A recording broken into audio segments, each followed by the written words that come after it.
A'udzubillahi minasyaitonirrajim. Bismillahirrahmanirrahim. Subhana man la ya'tadi ala ahli mamlakatih. Subhana man la ya'khudu ahlal ardi bi alwanil adab. Subhana ra'ufur rahim. Allahumma jali fi qalbi nuran wa basaran wa fahman wa ilman. Innaka ala kulli syai'in qadir. Di bulan Ramadan itu amalan yang paling banyak ditekankan selain belajar adalah membaca Al-Quran. Ya. Membaca Al-Quran merupakan ibadah juga pembelajaran, ya. Proses belajar. Karena Al-Quran mengandung ilmu-ilmu awalin wal akhirin. Kalau kita misalnya membaca Al-Quran kemudian merenungkan makna-maknanya, kita akan mendapatkan insight, wawasan yang luar biasa. Jurusan filsafat apalagi tafsir harus sering membaca Al-Quran di samping membaca hadis-hadis, karena Al-Quran adalah sumber ilmu. Bagaimana mungkin seorang alim, seorang ilmuwan tidak membaca Al-Quran, tidak merenungkannya? Itu absurd menurut saya. Jadi bukan hanya membaca tapi merenungkan maknanya. Nanti kita akan tahu bahwa tidak mudah itu, ya. Tidak mudah membaca Al-Quran. Nah, di sini Imam Ghazali, ya, membantu kita. Bagaimana sih membaca Al-Quran itu? Bagaimana cara membaca Al-Quran yang baik, yang benar? Wa'lamu, ketahuilah, anna litilawati, bahwa bacaan itu adaban zahiratan wa batinatan. Jadi membaca Al-Quran itu ada adabnya, ada etikanya, ada kodenya. Dan ini bukan adab itu bukan berarti bisa ditinggalkan, bisa dilakukan, tapi memang harus, ya. Saya juga lihat adab-adab ini di kitab Mullah Sadra, di kitab filsafatnya Mullah Sadra, bicara juga tentang adab-adab membaca Al-Quran. Ada 10 adab, ya, 10 etika. Itu harus diperhatikan agar kita bisa menikmati samudra Al-Quran, menjiwai dan bisa mengambil makna-maknanya yang mendalam.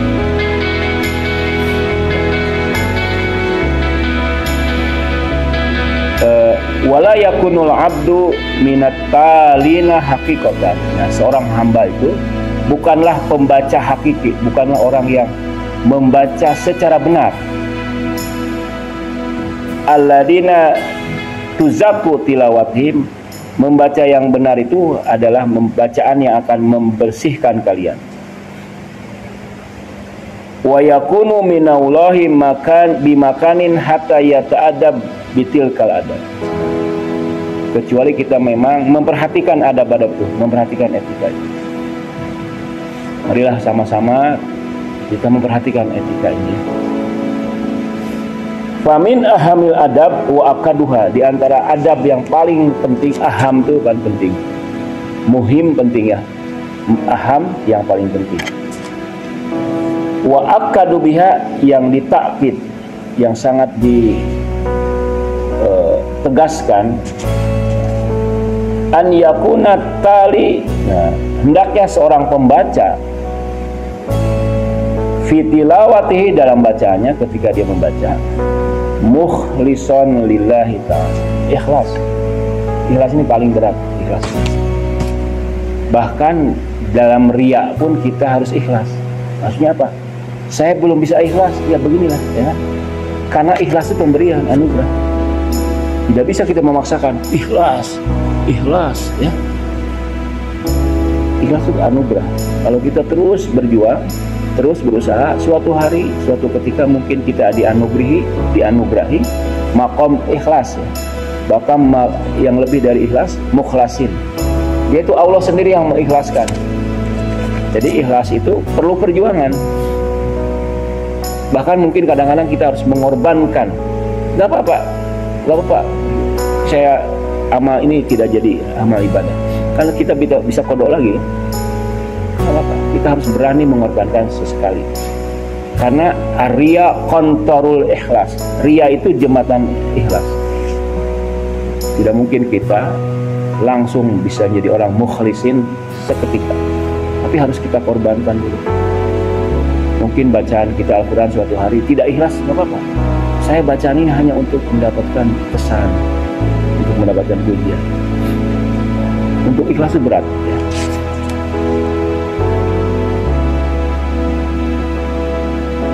Kemudian wa muridan biha wajhuhul karim, dan menghendaki, menginginkan Tuhan. Wa taqarrub ilaihi wal fauzu bisawabihi, ingin dekat dengan Tuhan, ingin taqarrub. Jadi bacaan itu untuk upaya untuk mendekatkan diri. Kalau kita sedang kesepian, sedang hampa, ya, memang sebetulnya kita akan selalu kesepian karena kekasih sejati kita itu Allah. Kalau kita kesepian, hampa, itu wajar saya kira. Supaya apa? Supaya kita lari kepada Allah.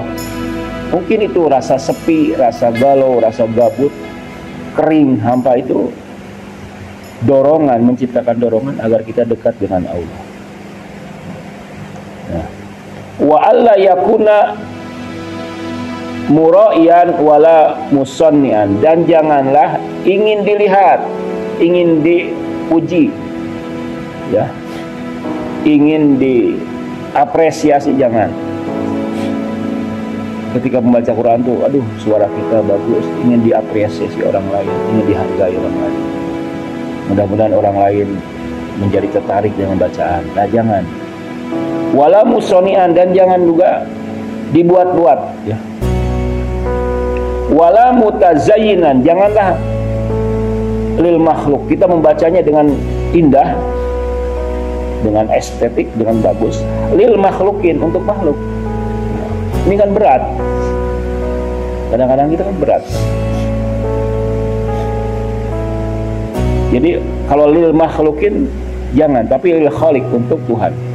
Wala taliban bitilawatihi syai'an, janganlah meminta, mengharapkan dengan bacaan itu sesuatu minal hududil ajilah,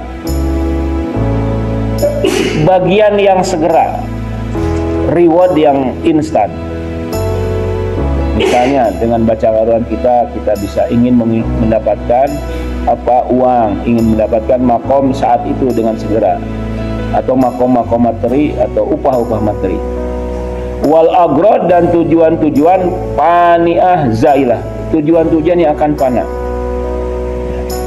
Jadi Al-Quran juga memang bisa digunakan untuk tujuan-tujuan itu, untuk tujuan-tujuan dunia, untuk tujuan-tujuan materi. Wa an yakuna, hendaklah mumtali asir wal qalbu, hendaklah sirnya, sir itu bagian terdalam dari diri kita, wal qalbu, dan kalbu kita ketika membaca Al-Quran. Kalbu kita, jiwa kita itu dipenuhi, dilimpahi dengan apa? Bi'adomatil mutakalim, keagungan pembicara. Siapa pembicara? Tuhan. Jadi ketika kita bicara, ketika kita mengucapkan, membaca ayat Al-Quran, kita harus sadar yang membaca itu bukan kita. Suara itu bukan kita, ini suara Tuhan. Karena ini ada mutakal, Tuhan yang berbicara, kan?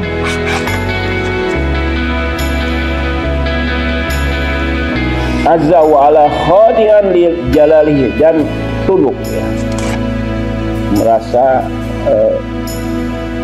tawadu. Khasi al qalbi wal jawari, kalbunya harus khusyuk.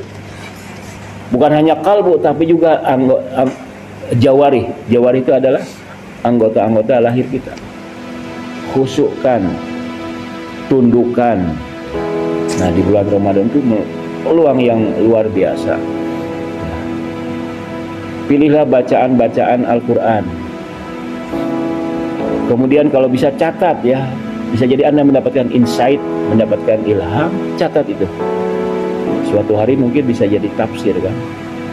Dari surah Al-Ikhlas misalnya, apa yang Anda dapatkan, insight apa yang Anda dapatkan, wawasan apa yang Anda dapatkan. Dan jangan dipaksakan. Membaca Al-Quran kan Iqra ma tayassara minal Qur'an. Jangan dipaksakan. Kalau saat itu misalnya hati Anda hanya bisa membaca satu ayat aja. Lain kali satu halaman. Jangan dipaksakan. Karena kalau dipaksakan tuh tidak masuk. Dengan sering aja, misalnya pagi 2 ayat, ya siang 2 ayat, sore 5. Jadi harus ikhlas, harus kita sendiri harus bisa menerima. Mudah-mudahan kita bisa menjadi pembaca Al-Quran. Ini baru adab yang pertama ini. Ada 10 adab. Ikhlaskan, ya, sehingga Tuhan mengikhlaskan, Tuhan sendiri yang akan mengikhlaskan kita. Kita hanya berserah aja. Saya sulit ikhlas, terus berusaha.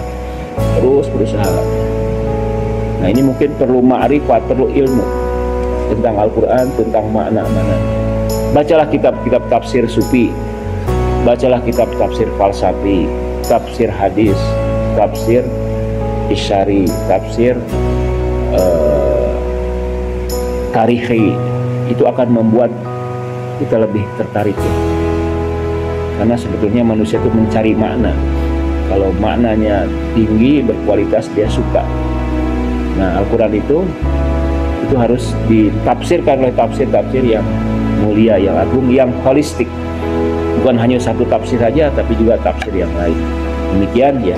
Wassalamualaikum warahmatullahi wabarakatuh.